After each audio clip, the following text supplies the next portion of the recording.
ஓம் நம சிவாய் சிவாய் நமகா சிவே சிவே சிவே சிவே ஓம் நமோ நாரத நாராயணாய நமகா. நாம் இப்பொழுது லால்குடியிலிருந்து கிழக்கே நத்தமாங்குடி செல்கின்ற வழியிலே, பின்னவாசல் நத்தமாங்குடி செல்கின்ற வழியிலே தாண்டி ஒரு சுமார் 4 முதல் 5 கிலோமீட்டர் தூரம் உள்ளே வருகின்ற இடத்திலே விசாலாட்சி விஸ்வநாதர் அருள்பாலிக்கின்ற சிறு மயங்குடி. இங்கே தேவலோக விஸ்வகர்மா பூலோகத்திலே இருந்து பல தர்மகாரியங்கள் செய்து பல கோடி ஆலயங்களை நிர்ணயம் செய்த இடம் இது.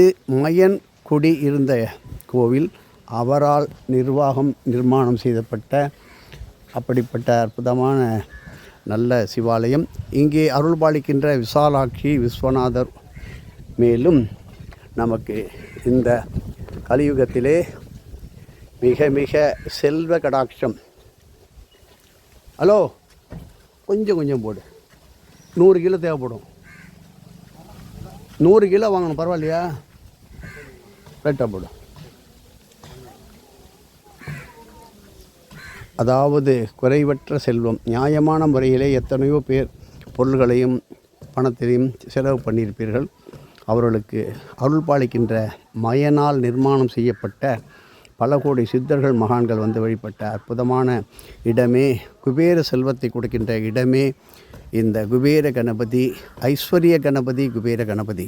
இவர்களுக்கு முறையான சதுர்தசியிலே ஒரு கணபதிக்கு, ஐஸ்வர்ய கணபதிக்கு சந்தன காப்பிட்டு அதில் மாதுளை முத்துக்களை பதித்தும், குபேர கணபதிக்கு வெண்ணெய் காப்பிட்டு அதில் தாமரை மலர்களை பதித்தும் அலங்காரம் செய்து நல்ல மோதகம், கொழுக்கட்டை மற்றும் பல அன்னதானங்களை மேற்கொண்டு முழுமையாக நிறைவேற்றி வந்தால் தரித்திரம் என்பது அஷ்ட தரித்திரம் சொல்வார்களே, அஷ்ட தரித்திரமும் நீங்கிவிடும்.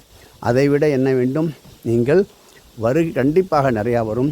மனமாற குழந்தைகளுக்கெல்லாம் சொல்லி தலைமுறையாக இதே போல் நல்ல நிலைமை நீடிக்க வேண்டும். எத்தனையோ பேருக்கு பதவி, பட்டம் இவையெல்லாம் போய் மானம் போகின்ற பிரச்சனை, ஏதோ ஒரு நிலைமையிலே அடைப்பட்டு கிடைக்கின்ற நிலைமை ஏற்பட்டிருந்தாலும் எல்லாத்துலேயும் மனசை விட்டுட்டேன், மானம் போச்சு, என்னை உள்ளே போட்டு பூட்டிட்டாங்க, அப்படிப்பட்ட நிலைமையில் உள்ளவர் ஒரு தக்க சர்க்குருவை அழைத்து வந்து இந்த ஆலயத்தில் வழிபட்டால் 24 நிமிடத்திலே நல்ல ஒரு முன்னேற்ற வழிபாடு கிடைக்கும். அப்படிப்பட்ட சிறுமயங்குடி மிக மிக சக்தி வாய்ந்த 3 போகங்கள் அமோகமாக விளைந்து மாதம் மும்மாரி மழை பெய்த இந்த சிறுமயங்குடி ஆலயத்தை ஒவ்வொருவரும் வந்து வழிபடுவது. லட்சுமி கடாட்சம் வேற.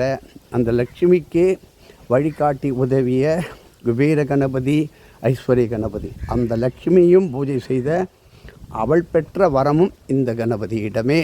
ஆகையினால் இன்னும் பல ஆலய சிறப்புகளை நமது ஆன்மீக புத்தகமான ஸ்ரீ அகஸ்திய விஜயத்தை வாங்கி படிக்கும் பொழுது உங்களுக்கு நன்றாக தெரியும். தொடர்ந்து ஆன்மீக சேவைகளை செய்வோம். எதுவும் என்னுடையதல்ல, அனைத்தும் உன்னுடையதே. அருளாளா, அருணாச்சலா.